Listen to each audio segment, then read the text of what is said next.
Alright, today is day 6 for Unit 3. Today we did some review with demand and supply shifters. Your only homework here going into spring break is just to continue studying your key terms, and we'll pick up when we get back after break. So I'm going to go through the exercises that you did as a class today with our gallery walk. I'm going to go through each of these so you can check your answers. If you didn't get it, you can pause it, try it, and then listen to the video as I explain it to you. So here we go. Number 1, technology makes cell phone production less expensive, so we're talking about production. So this is going to be a supply curve, and so I'm going to draw my S1, and if it's less expensive, that means I can make more. So it will be a supply shift to the right, and I will label it S2. And the reason is the explanation is going to be technology, increases in or advances in technology. So that's number 1. Number 2, the price of beef has gone down. Draw what happens to the market for chicken. So here we've got two products, beef and chicken, and we should think to ourselves, well, what's the relationship between these two? Do you use one to make another? Do they go together? Do they replace each other? In this case, they replace each other. They're substitutes. And so we can draw our quantity and price, and because these are substitutes, we're working with demand. So demand 1. And if the price of beef goes down, that means the demand for chicken is going to increase. And we have D2. And the reason is because of a change in the price of substitutes. So change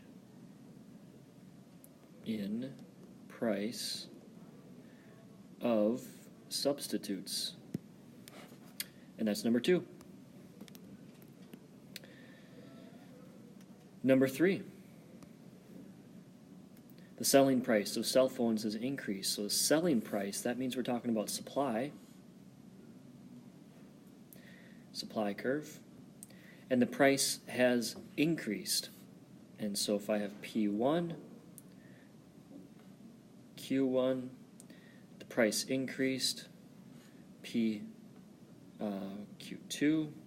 and that means my price has gone up. So I'm going to show movement on the curve, a change in quantity supply because there's a change in price. Number 4, new study shows that having a Starbucks latte every day will result in weight loss and a longer life. What happens to the market for Starbucks? Well, if you hear about this in the news, people are going to start wanting to buy Starbucks lattes, and so we're going to have a demand shift to the right. That's a demand increase. And the reason is because of tastes and preferences. People are now going to prefer Starbucks. They like it. So tastes and preferences. That's number 4.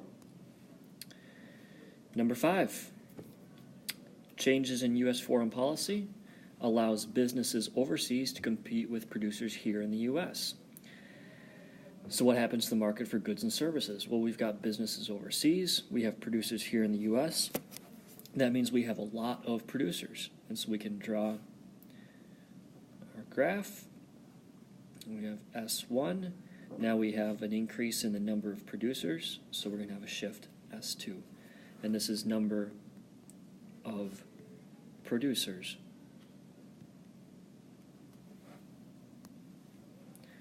Number 6, your company's not making a profit and announces layoffs, you lose your job. So although the company is not doing well, the company is still in business. It's simply that you lost your job. And so what happens to the market for goods and services? Because you lose your job, we're going to have a demand decrease because of a change in income. You don't have a job, you don't have as much money, you can't afford as many things, so demand goes down. That's number 6. Number 7, the price of lumber increases significantly, but what happens to wooden chairs? So again, look at that relationship between lumber and chairs. Do they go together as complements? You buy one and you buy the other. Do they replace each other, or is one used to make the other? And in this case, we use lumber to make chairs. And so we're going to be talking about supply. And so S1. So the price of lumber goes up. That means it's going to be more expensive to make chairs. So we're not going to make as many chairs, and we're going to have a supply shift to the right. We'll have a supply decrease. That's number 7. Because of a change in the cost of inputs. Cost of inputs. Again, inputs are your factors of production, your resources that are used to make goods and services. And if they go up in price, we make less of them. Number 8, cigarette companies required to pay a new 15-cent tax on each pack of cigarettes produced. What happens to the market for cigarettes? So companies are required to pay that new tax, and tax is a key word there.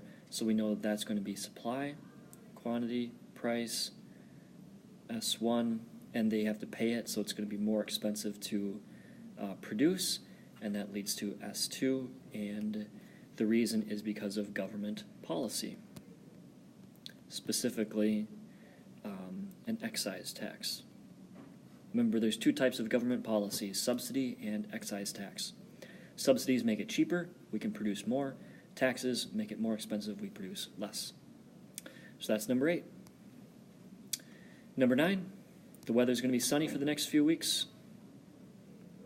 Therefore, if the weather's going to be sunny, what happens to the market for umbrellas? Well, I'm not going to be buying an umbrella if I know it's going to be sunny, so we're going to have a demand decrease because of tastes and preferences. And that's number 9. Number 10. New families move into a newly developed community, increasing the population. Ooh, increase in population. What happens to the market for goods and services? Well, if we have a lot more people, we're going to have a change in demand. So D1 to D2, we have more people, so that's a change in number of consumers. Number of consumers. And that's number 10. Number 11, Edward Cinema raised their movie ticket prices to $16. Cinema City's prices remain the same. What happens to the market for Cinema City? So we've got 2 theaters. What's the relationship between these 2 theaters? Are they substitutes, complements, or is one an input used to make another one? In this case, they are substitutes. We're not going to use them both at the same time. We're going to use one or the other. And we're going to go to the cheaper one. And so we know that this is going to be a demand curve. So label it D1, and if the price of one goes up, the demand for the other one is going to increase. So we have D2, and the reason is a change in price of substitutes. And that's number 11. Number 12. Boot Barn, a discount boot store chain, responds to news that 1/4 of the world's leather factories have been destroyed by explosions. What happens to the market for Boot Barn boots? So Boot Barn boots, and we've got leather.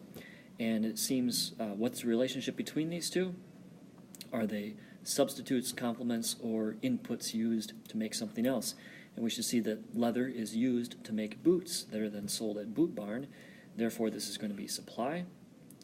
And if they have been destroyed by explosions, we're not going to have as many of them, as much leather to make the boots, so we're going to have a supply decrease. And that's going to be because of, political crisis, probably. Political crisis. Possibly a natural disaster.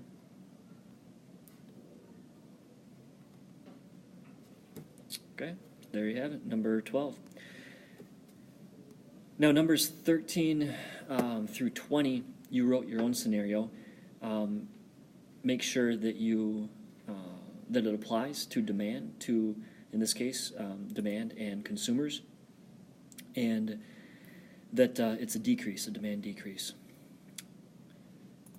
Number 14, make sure it's a demand increase with consumers. So choose any one of those 6 non-price factors. Number 15, with supply, make sure it's a supply increase. So producers, one of the non-price factors for supply. And again, for 16, a supply decrease. Make sure your scenario relates to sellers and is not price related. Now 17 through 20 all deal with a change in price. So for these ones, make sure that your headline emphasizes a change in price and that we're dealing with one product. And so we're going to have movement down, in this case, down the demand curve. Number 18, we're going to have movement up the demand curve, so make sure you're dealing with a price increase. Number 19, we're dealing with a price decrease, a quantity supply decrease, so make sure your headline mentions a price decrease and it relates to sellers or producers or businesses. And the last one, number 20, make sure your example has a price increase and again relates to suppliers or producers. So that's what we did for today. Let me know if you have any questions and we'll continue with this after spring break.